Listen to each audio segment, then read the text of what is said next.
ایک دن جب میں اپنے گھر کے سامنے والے کمرے میں کھیل رہا تھا، ایک فقیر دروازے پر آیا۔ اس نے روٹی اور کچھ پیسے طلب کیے۔ گھر میں یہ عام رواج پایا جاتا تھا کہ جب کبھی فقیر دروازے پر آتے تھے اور اپنی زبان میں جذباتی گیت گا کر خیرات مانگنے والے دروازے پر آتے تھے، انہیں روٹی اور کچھ پیسے خیرات میں دے دلا کر رخصت کر دیا جاتا تھا۔ لہٰذا اماں جلدی سے اندر آئیں اور اس کے لیے کھانا نکالنے لگیں، جبکہ دادی آرام کے ساتھ اپنی آرام کرسی پر براجما رہیں۔ میں نے کھیل کود ترک کر دی، کیونکہ میں اس شخص کی نظریں اپنے آپ پر مرکوز محسوس کر سکتا تھا۔ اونچی آواز میں جسے سن کر دادی اٹھ بیٹھی اور سننے لگی۔ اس نے ان سے کہا کہ مجھے اس کے سامنے لایا جائے۔ انہوں نے ایک لمحے کے لیے ہچکچاہٹ کا مظاہرہ کیا، لیکن وہ شخص اصرار کر رہا تھا، لہٰذا اب میں اس کے سامنے کھڑا تھا۔ میں سہما ہوا تھا اور میرے 5 سالہ ذہن میں تجسس اپنا سر ابھار رہا تھا۔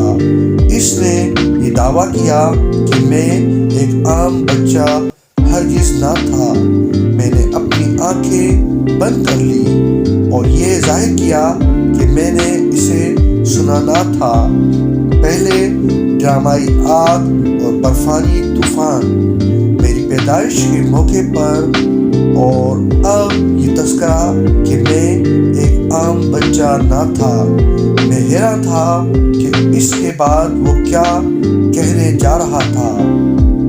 اس نے اپنی نگاہیں میرے چہرے پر مرکوز کر دیں اور دادی سے کہا، یہ بچہ عظیم شہرت اور بے نظیر کامیابیاں سمیٹنے کے لیے بنایا گیا ہے۔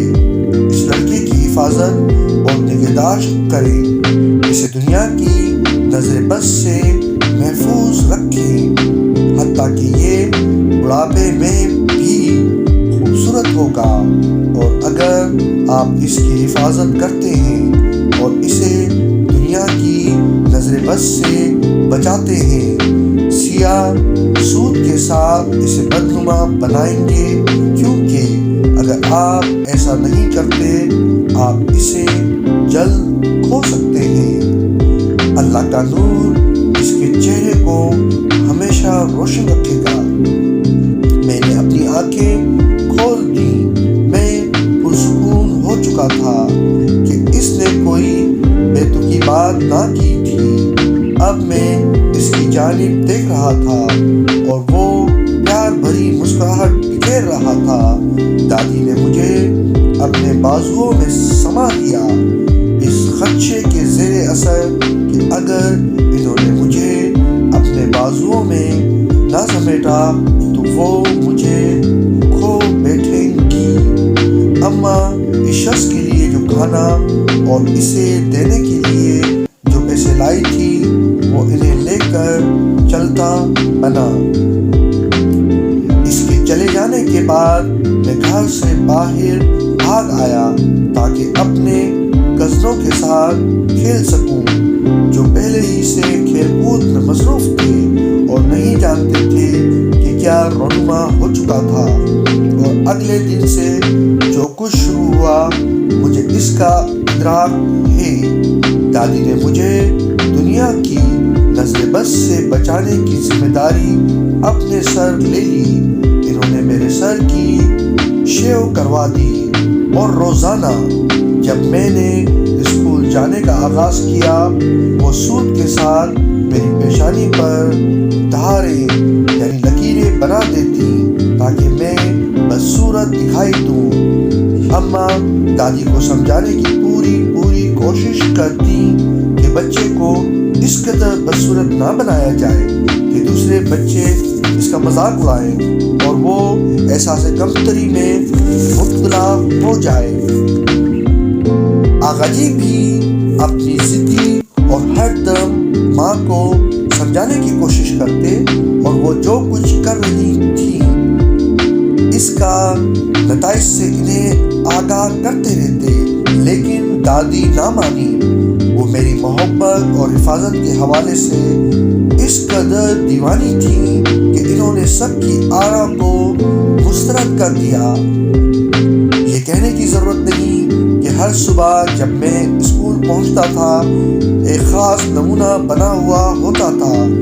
پہلے ہی دن میں نے جو سرگوشیاں سنی وہ میرے شعور میں ثبت ہو گئیں، اور اگلے دن سے میں نے اسکول جانے سے انکار کر دیا، کیونکہ میرے ہم جماعت اور اسکول کے بڑے لڑکے ہمیشہ کسی کا مذاق اڑانے کے مواقع کی تلاش میں رہتے تھے اور اپنے جونیئر کا مذاق اڑانے کا کوئی موقع ہاتھ سے جانے نہ دیتے تھے۔ میں بھی ان کے مذاق کا نشانہ بنا۔ اماں جو پہلے ہی اپنی ساس کے ساتھ بحث مباحثہ کرتی رہتی تھی، وہ بے انتہا دکھی دکھائی دیتی تھی۔ انہوں نے مجھے کھینچ کر اپنے سینے کے ساتھ لگا لیا اور دادی سے کہا، آپ میرے بیٹے کے ساتھ یہ سب کچھ نہیں کر سکتی، دیکھیں اس کی حالت کس قدر قابل رحم ہو رہی ہے۔ دادی ششدر رہ گئی۔ عائشہ، میں نے کیا غلط کیا ہے؟ تم نے بھی سنا تھا جو کچھ فقیر نے کہا تھا۔ اس نے صرف یوسف کی کچھ بات کی تھی، ہمارے گھر کے سب بچے اس کے سامنے تھے۔ وہ تقریباً چلا رہی تھیں۔ صاف ظاہر تھا کہ انہیں یقین تھا کہ وہ درست تھی۔ انہوں نے مجھے اپنے قریب کھینچنے کی کوشش کی تاکہ مجھے آرام اور سکون فراہم کر سکیں، اور مجھے بتایا کہ وہ مجھے کیوں بدصورت بنا رہی تھیں۔ میں اس قدر ناراض اور آزردہ تھا کہ میں نے انہیں پرے دھکیل دیا اور اپنا سر اماں کی گود میں گھسا دیا اور دبی دبی سسکیاں لینے لگا، اور ساتھ ہی ساتھ یہ کوشش بھی جاری تھی کہ میرے کزن میری سسکیاں نہ سن سکے۔ اسی لیے میں دبی دبی سسکیاں لے رہا تھا، وگرنہ انہیں بھی مذاق اڑانے کا موقع مل جاتا۔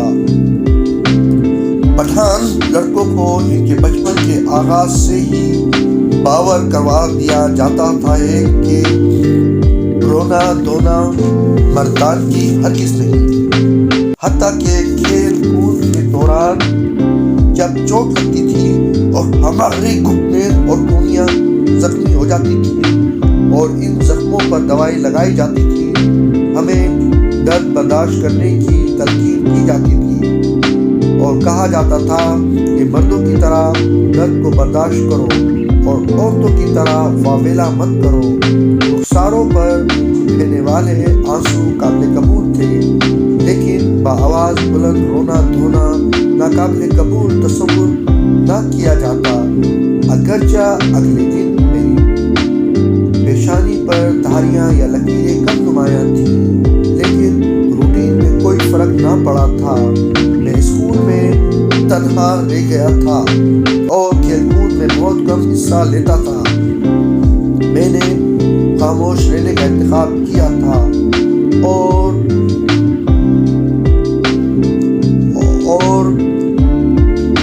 کتابوں کے ساتھ کھیلتا رہتا تھا جو اسکول کی چھوٹی سی لائبریری میں دستیاب تھی۔ جب ایک مہربان اساتذہ نے مجھ پہ زور ڈالا کہ میں بھی باہر جا کر کھیلوں، لیکن میں نے ان کی سنی انسنی کر دی اور تصویروں کی حامل کتب میں اپنی دلچسپی میں اضافہ کر دیا۔ اس وقت میری عمر 5 برس سے زائد نہ تھی۔